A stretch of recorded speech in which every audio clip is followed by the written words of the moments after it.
സഹോദരി സഹോദരന്മാരെ, സുഹൃത്തുക്കൾ, വരാൻ പോകുന്ന ലോക്സഭാ തെരഞ്ഞെടുപ്പ്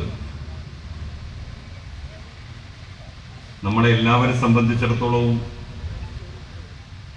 വളരെ പ്രധാനമാണ്. ഇന്ത്യ ഇന്ന് നിലനിൽക്കുന്നത് പോലെ ഒരു മതനിരപേക്ഷ ജനാധിപത്യ സോഷ്യലിസ്റ്റ് രാഷ്ട്രമായി തുടർന്നും നിലനിൽക്കണമോ വേണ്ടയോ എന്നുള്ളതാണ് ഈ തെരഞ്ഞെടുപ്പിന് മുമ്പ് വോട്ട് ചെയ്യാൻ പോകുന്ന നമ്മൾ ഓരോരുത്തരും നമ്മളോട് തന്നെ ചോദിക്കേണ്ടത്. കഴിഞ്ഞ 10 വർഷക്കാലം നരേന്ദ്രമോദിയുടെ നേതൃത്വത്തിലുള്ള സർക്കാർ ഈ രാജ്യത്തുള്ള ജനങ്ങളെ തമ്മിലടിപ്പിച്ചു. ഹിന്ദുക്കളെയും മുസ്ലിങ്ങളെയും ക്രൈസ്തവരെയും കൂട്ടുചേരാനാകാത്ത വിധം അകറ്റി. മുസ്ലിങ്ങൾക്കെതിരായും ക്രൈസ്തവർക്കെതിരായും സംഘടിതമായ വംശഹത്യകൾ സംഘടിപ്പിച്ചു. ഒന്ന് ഗുജറാത്തിലാണെങ്കിൽ മറ്റൊന്ന് മണിപ്പൂരിൽ. രാജ്യത്തിന്റെ വിവിധ ഭാഗങ്ങളിൽ കലാപങ്ങളും സംഘർഷങ്ങളും നിത്യസംഭവങ്ങളാണ്. ഉത്തർപ്രദേശിന്റെ കാര്യം പറയാതിരിക്കുകയാണ് ഭേദം. ബാബറി മസ്ജിദ് തച്ച് തകർത്തെടുത്ത് രാമക്ഷേത്രം പണിതു. രാമക്ഷേത്രത്തിന്റെ പ്രാണപ്രതിഷ്ഠയോട് അനുബന്ധിച്ച് വ്യാപകമായ അക്രമങ്ങളാണ് പള്ളികൾക്കും ചർച്ചുകൾക്കും നേരെ സംഘടിപ്പിക്കപ്പെട്ടത്. പോലീസും പട്ടാളവും കാഴ്ചക്കാരായി നോക്കി നിൽക്കുകയാണ്. വഴിയിലൂടെ പോകുന്ന കുട്ടികളെയും മുതിർന്നവരെയും ഒക്കെ ബലാത്കാരം താടിക്ക് പിടിച്ച് തൊപ്പി വലിച്ചെറിഞ്ഞ് തലപ്പാവ് ഊരി ജയ് ശ്രീറാം വിളിപ്പിക്കുകയാണ്. വിളിക്കാൻ സന്നദ്ധമാകാത്തവരെ അടിച്ചും ഇടിച്ചും തൊഴിച്ചും വിളിപ്പിക്കുന്നു. ഒരു പള്ളി ഇമാമിനെയാണ് വെടിവെച്ച് കൊന്നത്. എന്നിട്ടാണ് ആ പള്ളിക്ക് തീയിട്ടത്. യുപിയിൽ. ഉത്തർപ്രദേശിൽ 5 സമാജ്വാദി പാർട്ടിയുടെ മുസ്ലിം MLA-മാർ ജയിലിലാണ്. ഞാൻ ഈ അടുത്ത് യുപിയിൽ പോയിരുന്നു. 5 മുസ്ലിം MLA-മാരെയാണ് ജയിലിലിട്ടിരിക്കുന്നത്. അതിലൊരാളാണ് ദിവസങ്ങൾക്ക് മുൻപ് മരണപ്പെട്ടത്. ജയിലിൽ വെച്ച് മരിച്ചു.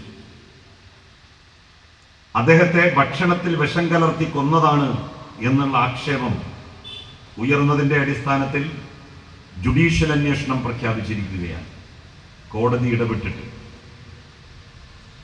അദ്ദേഹത്തിന്റെ മകനും MLA-ആണ്. അദ്ദേഹവും അറസ്റ്റിലാണ്, ജയിലിലാണ്.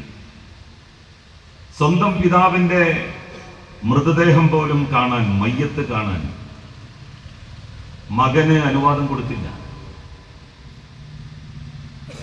2-3 മാസങ്ങൾക്ക് മുൻപാണ് 4 തവണ യുപിയിൽ MLA ആവുകയും പണ്ഡിറ്റ് ജവഹർലാൽ നെഹ്റു ലോക്സഭയിലേക്ക് മത്സരിച്ച് ജയിച്ച പാർലമെന്റ് മണ്ഡലത്തിൽ നിന്ന് ജയിച്ച് MP ആവുകയും ചെയ്ത അത്തീഖ് അഹമ്മദ് എന്ന് പറയുന്ന മനുഷ്യനെ ഒരു സന്ധ്യാസമയത്ത് പോലീസിന്റെ അകമ്പടിയിൽ വെച്ച് ക്യാമറ കണ്ണുകളെല്ലാം തുറന്നിരിക്കെ വെടിവെച്ചു കൊന്നത്. അദ്ദേഹത്തിന്റെ അനുജനെയും വെടിവെച്ചിട്ടു. റോട്ടിൽ നമ്മൾ കണ്ടതാണ്. അദ്ദേഹത്തിന്റെ എല്ലാ കച്ചവട വ്യാപാര സ്ഥാപനങ്ങളിലും റെയ്ഡ് നടത്തി 2 ആൺകുട്ടികളെ ജയിലിലിട്ടു. ഒരാൺകുട്ടിയെ, ഒരു മകനെ പോലീസ് സ്റ്റേഷൻ ആക്രമിച്ചു എന്നും പറഞ്ഞ് പോലീസ് വെടിവെച്ച് കൊന്നു. 2 പ്രായപൂർത്തിയാകാത്ത ആൺകുട്ടികളെ ജുനൈൽ ഹോമിലേക്ക് അയച്ചു. അത്തീഖ് അഹമ്മദിന്റെ ഭാര്യക്കെതിരായി പിടികിട്ടാപ്പുള്ളിയായി അറസ്റ്റ് വാറന്റ് പുറപ്പെടുവിച്ചു. അവരെ ഇതുവരെയും കണ്ടെത്താൻ കഴിഞ്ഞിട്ടില്ല. ഞാൻ യുപിയിൽ പോയ സമയത്ത് ഞങ്ങൾ സഞ്ചരിച്ചിരുന്ന ടാക്സിയുടെ ഡ്രൈവർ അത്തീഖ് അഹമ്മദുമായി ബന്ധമുള്ളയാളാണ്. അദ്ദേഹം പറഞ്ഞത് ആ സ്ത്രീ അവർ കൊന്നിട്ടുണ്ടാകും എന്നാണ്. കാരണം അത്തീഖ് അഹമ്മദിന്റെ ഭാര്യ അത്രക്ക് ശക്തിമതിയാണ്. അവർ വളരെ കമാൻഡിങ് കപ്പാസിറ്റിയുള്ള വനിതയാണ്.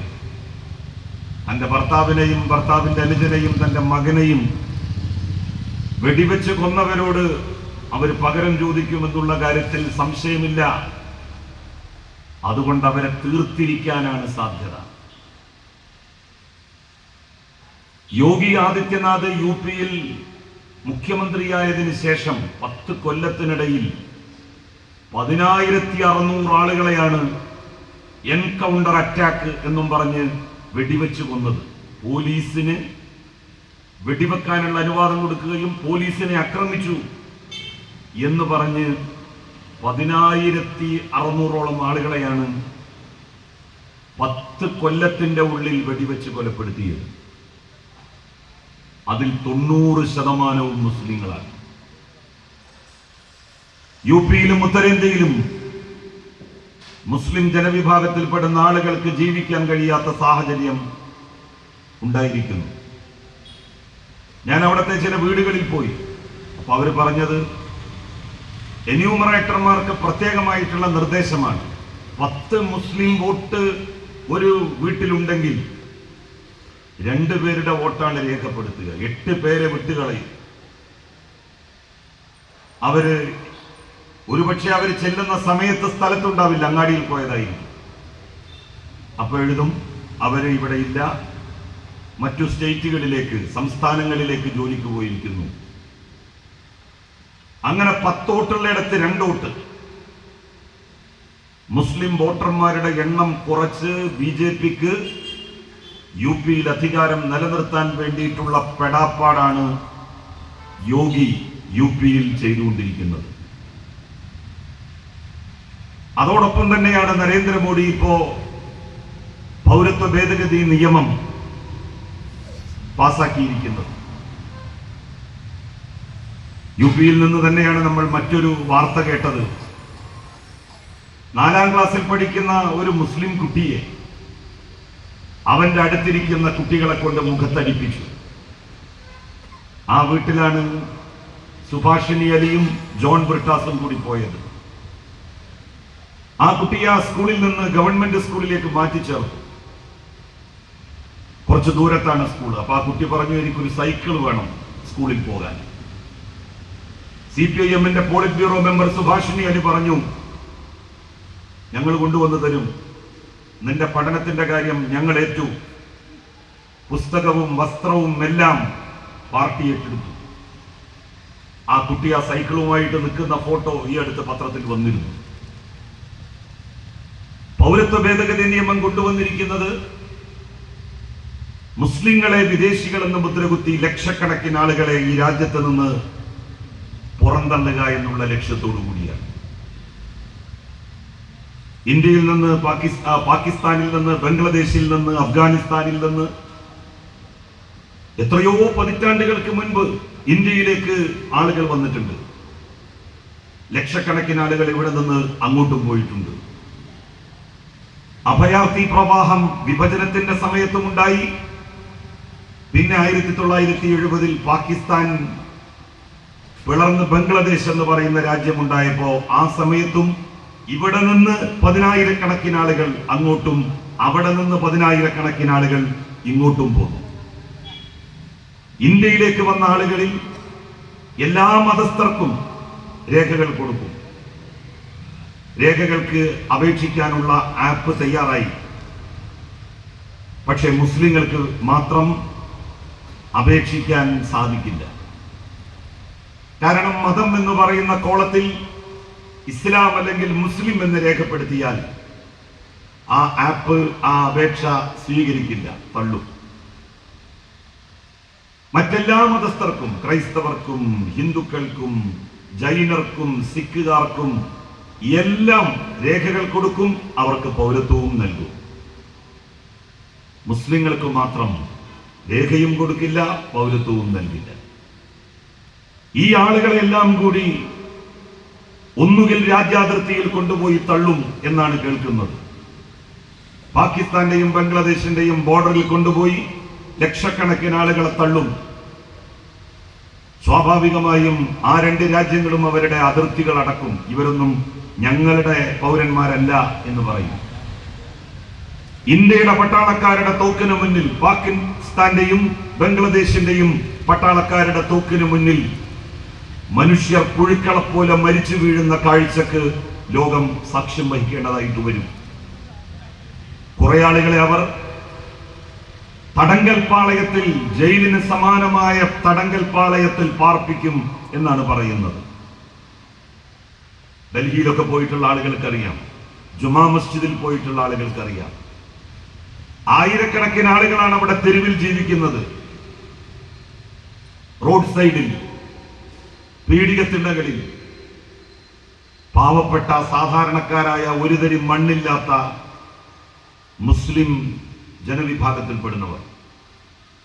അവരെയെല്ലാം ഇവിടെ നിന്ന് തട്ടിക്കൂട്ടി തടങ്കൽ പാളയത്തിൽ കൊണ്ടുപോയി ആക്കുമെന്നാണ് നരേന്ദ്രമോദി പറയുന്നത്. അതിനു വേണ്ടിയിട്ടുള്ള തടങ്കൽ പാളയങ്ങൾ യുപിയിലും മധ്യപ്രദേശിലും BJP ഭരിക്കുന്ന സംസ്ഥാനങ്ങളിലും എല്ലാം ഒരുങ്ങിക്കഴിഞ്ഞു. വഖാർ ഹസൻ എന്ന് പറയുന്ന ധീരനായ ഒരു ചെറുപ്പക്കാരനെ കുറിച്ച് നിങ്ങൾ കേട്ടിട്ടുണ്ടാകും. നിങ്ങൾക്ക് ഓർമ്മയില്ലേ? പ്രസിദ്ധമായിട്ടുള്ള ഒരു ക്ഷേത്രത്തിലേക്ക് പോകാൻ വേണ്ടി ഒരു തുരങ്കമുണ്ടാക്കുന്ന സമയത്ത് 10-40ഓളം ജീവനക്കാര് ആ തുരങ്കത്തിൽ കുടുങ്ങി ജീവിതത്തിനും മരണത്തിനും ഇടയിൽ ദിവസങ്ങളോളം തള്ളി നീക്കിയത്. അവരെ മുഴുവൻ രക്ഷിച്ചെടുക്കാൻ വേണ്ടി ഡൽഹിയിൽ നിന്ന് കൊണ്ടുവന്ന വഖാർ ഹസന്റെ നേതൃത്വത്തിലുള്ള സംഘം വിജയകരമായി ആ ദൗത്യം പൂർത്തിയാക്കി. ഹീറോ, നാഷണൽ ഹീറോ എന്നാണ് പ്രധാനമന്ത്രി അദ്ദേഹത്തെ വിശേഷിപ്പിച്ചത്. വഖാർ ഹസൻ. ആ വഖാർ ഹസന്റെ വീടല്ലേ ബുൾഡോസർ വന്ന് ഇടിച്ചു നിരത്തിയത്? യുപിയിലും ഉത്തരേന്ത്യയിലും ഒക്കെ തന്നെ മുസ്ലിങ്ങളുടെ വീടുകൾ ഇല്ലീഗലായിട്ടുള്ള സ്ഥലത്താണ് കെട്ടിയിരിക്കുന്നത് എന്നും പറഞ്ഞ് ഇടിച്ചു നിരത്തുകയാണ്. പൗരത്വത്തിന്റെ രേഖകൾ ചോദിക്കുന്നതിന് മുൻപ് തന്നെ അതിനൊരു പശ്ചാത്തലം ഒരുക്കുകയാണ് നരേന്ദ്രമോദിയുടെ സർക്കാർ. തടങ്കൽ പാളയങ്ങളിൽ 100 ആളുകളെ താമസിപ്പിക്കാൻ കഴിയുന്നിടത്ത് ആയിരക്കണക്കിന് ആളുകളെ താമസിപ്പിക്കും. അവർക്ക് ആര് ഭക്ഷണം കൊടുക്കും? ആര് വെള്ളം കൊടുക്കും? ആ തടങ്കൽ പാളയത്തിലേക്ക് ആര് വൈദ്യുതി കൊടുക്കും? 921-ലാണ് 25 ആളുകളെ കൊള്ളുന്ന വാഗനിൽ 100-ലധികം ആളുകളെ കുത്തി നിറച്ച് കോയമ്പത്തൂരിലേക്ക് കൊണ്ടുപോയത്. പോത്തന്നൂരിൽ എത്തുന്നതിന് മുൻപ് അസഹ്യമായ നാറ്റം അനുഭവപ്പെട്ടപ്പോ ബ്രിട്ടീഷ് പട്ടാളക്കാർ പോത്തന്നൂരിൽ വണ്ടി നിർത്തി വാഗൻ തുറന്നു നോക്കിയപ്പോ 70-ലധികം ആളുകളാണ് ചത്ത് മലച്ച് കിടക്കുന്നത് കണ്ടത്. തീവണ്ടി ദുരന്തമാണ് ബ്രിട്ടീഷുകാരുടെ കാലത്തുണ്ടായതെങ്കിൽ നരേന്ദ്രമോദിയുടെയും RSSന്റെയും BJPയുടെയും ഭരണകാലത്ത് തടങ്കൽ പാളയ ദുരന്തങ്ങൾക്ക് ഈ രാജ്യം സാക്ഷിയാകും. ഒരു തർക്കവും വേണ്ട. ആയിരക്കണക്കിന് 10,000-കണക്കിന് മനുഷ്യരുടെ മൃതദേഹങ്ങൾ കൊണ്ട് രാജ്യം നിറയും. കാഫുമല പോലെ തടങ്കൽ പാളയങ്ങളിൽ മനുഷ്യരുടെ ഡെഡ് ബോഡികൾ, മൃതദേഹങ്ങൾ കുമിഞ്ഞുകൂടും. ഈ രാജ്യത്ത് സമാധാനവും സ്വസ്ഥതയും ഇല്ലാതാക്കുക എന്നുള്ളതാണ് RSS ലക്ഷ്യമിടുന്നത്. RSS രൂപവൽക്കരിക്കപ്പെട്ടിട്ട് 100 വർഷം തികയുകയാണ് 2025-ഓടെ. ആ 2025-ൽ ഇന്ത്യയെ ഒരു ഹിന്ദുത്വ രാഷ്ട്രമാക്കും എന്നാണ് പ്രഖ്യാപിച്ചിരിക്കുന്നത്. അതിന്റെ മുന്നോടിയായിട്ടുള്ള പ്രവർത്തനങ്ങൾ 2ാം മോദി സർക്കാരിന്റെ കാലത്ത് നടന്നു കഴിഞ്ഞു. ഇന്ത്യ എന്ന പേര് തന്നെ മാറ്റി ഭാരത് എന്നാക്കിയിരിക്കുന്നു. ഹിന്ദുത്വ രാജ്യത്തിലേക്കുള്ള പരിണാമത്തിന്റെ പ്രഥമഘട്ടം രാജ്യത്തിന്റെ പേര് മാറ്റുക. അത് സംഭവിച്ചു കഴിഞ്ഞു. പൗരത്വ ഭേദഗതി ബില്ല് നാട്ടിൽ നടപ്പിലാക്കി ലക്ഷക്കണക്കിന് മുസ്ലിങ്ങളെ ഈ രാജ്യത്ത് നിന്ന് ആട്ടിയോടിക്കാൻ വേണ്ടി ഒരുങ്ങുകയാണ് സർക്കാർ. എന്യൂമറേഷൻ ആരംഭിച്ചു കഴിഞ്ഞു. രേഖകളില്ലാത്തവർക്ക് രേഖകൾ കൊടുക്കും. ഒരു രേഖയും ഇല്ലാത്തവരെ രാജ്യാതിർത്തിയിൽ കൊണ്ടുപോയി തള്ളുകയും നമ്മളുടെ നാട്ടിൽ നിർമ്മിച്ച തടങ്കൽ പാളയങ്ങളിൽ പാർപ്പിക്കുകയും ചെയ്യും. കശ്മീരിന്റെ 370-ാം വകുപ്പ് എടുത്തു കളഞ്ഞു. ജമ്മു കശ്മീർ എന്ന് പറയുന്ന ഇന്ത്യയിലെ ഏറ്റവും അധികം മുസ്ലിങ്ങൾ താമസിക്കുന്ന മുസ്ലിം ഭൂരിപക്ഷ സംസ്ഥാനത്തെ 3 വെട്ടി നുറുക്കി. 3 വിഭജിച്ചത്. സംസ്ഥാന പദവി എടുത്തു കളഞ്ഞു. കശ്മീരിനെ കേന്ദ്ര ഭരണ പ്രദേശത്തിന്റെ പട്ടികയിലേക്ക് കൊണ്ടുവന്നു. അവിടെ തെരഞ്ഞെടുപ്പില്ല. അവിടുത്തെ എല്ലാ രാഷ്ട്രീയ പാർട്ടികളുടെ നേതാക്കളും വീട്ടുതടങ്കലിലാണ്. ഇന്ത്യയെ ഒരു ഹിന്ദുത്വ രാജ്യമാക്കുവാനുള്ള പുറപ്പാടിന്റെ ഭാഗമായി ചെയ്തുകൊണ്ടിരിക്കുന്ന മുൻകരുതൽ നടപടികളാണിതൊക്കെ. മുത്തലാഖ് ബില്ല് കൊണ്ടുവന്നു. എന്താണ് ഈ മുത്തലാഖ് ബില്ല്? ഒരു മുസ്ലിം പുരുഷൻ തന്റെ ഭാര്യയെ വിവാഹമോചനം നടത്തിയാൽ അയാൾക്ക് 3 വർഷത്തെ കഠിന തടവ്. അപ്പോഴാണ് CPIM-ന്റെ അഖിലേന്ത്യാ സെക്രട്ടറി സീതാറാം യെച്ചൂരി ചോദിച്ചത്, ഭാര്യമാരെ വിവാഹമോചനം നടത്തുന്ന ഹിന്ദു പുരുഷന്മാർക്ക് നിങ്ങൾ എന്തുകൊണ്ടാണ് ആ ശിക്ഷ ബാധകമാക്കാത്തത്? മറ്റു മതസ്ഥർക്ക് ആ ശിക്ഷ ബാധകമല്ല. ക്രിസ്ത്യാനികൾക്ക് ബാധകമല്ല, ഹിന്ദുക്കൾക്ക് ബാധകമല്ല, സിഖുകാർക്ക് ബാധകമല്ല, ബുദ്ധമതക്കാർക്ക് ബാധകമല്ല, ജൈനമതക്കാർക്ക് ബാധകമല്ല. 1 തലാഖാവട്ടെ 3 തലാഖാവട്ടെ ചൊല്ലിപ്പിരിക്കുക എന്ന് പറയുന്നത് ഭാര്യയെ വിവാഹമോചനം ചെയ്യുക എന്നുള്ളതാണ് അതിന്റെ അർത്ഥം. അപ്പൊ ഭാര്യയെ വിവാഹമോചനം ചെയ്യുന്ന മുസ്ലിം പുരുഷന്മാർക്ക് മാത്രം 3 വർഷത്തെ ജയിൽ ശിക്ഷ നിർബന്ധമാക്കിക്കൊണ്ടുള്ള നിയമമാണ് മുത്തലാഖ് ബില്ല്.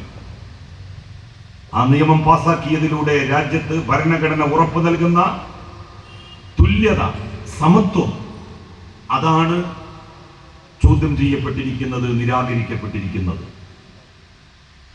NIA നിയമം ഭേദഗതി ചെയ്തു. ഇപ്പോൾ നിലവിൽ തന്നെ രാജ്യദ്രോഹ കുറ്റം ചുമത്തി ആളുകളെ പിടിക്കാനും തടങ്കലിൽ പാർപ്പിക്കാനും കേന്ദ്ര ഗവൺമെന്റിന് അവകാശമുണ്ട്, അർഹതയുണ്ട്. UAPA ഇതൊക്കെ കോൺഗ്രസ് ഭരിച്ചിരുന്ന സമയത്ത് നമ്മളുടെ രാജ്യത്ത് നടപ്പിലാക്കിയതാണ്. ആ NIA നിയമം വീണ്ടും ഭേദഗതി ചെയ്തു. ഇപ്പൊ ഇന്ത്യ മഹാരാജ്യത്ത് ഏതൊരാളെയും ഒരു ടെലിഫോൺ കോളിന്റെ പേരിൽ